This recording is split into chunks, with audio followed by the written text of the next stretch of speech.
Në datat 15 dhe 16 prill në Prishtinë u zhvillua edicioni i radhës i panajirit ndërkombëtar të turizmit Kosova 2025, ku morën pjesë mbi 340 kompani nga Kosova, rajoni, Evropa dhe vende të tjera të botës.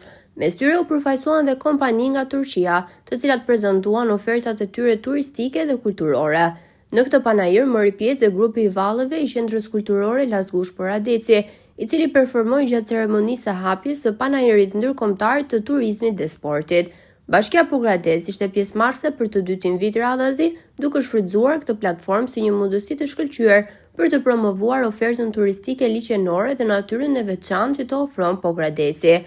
Performancat artistike, promovimi në stenda, bashkëpunimet ndërkombëtare dhe organizimi i aktiviteteve kulturore dhe promovuese ishin pjesë e këtij edicioni, i cili ka ndikuar pozitivisht në rritjen e turizmit dhe përmirësimin e imazhit të Kosovës si një destinacion turistik. Mesazhi kryesor i këtij edicioni ishte ruajtja e bukurive natyrore dhe kulturore për brezat e ardhshëm, duke ofruar përvoja të paharrueshme për turistët vendas dhe të huaj.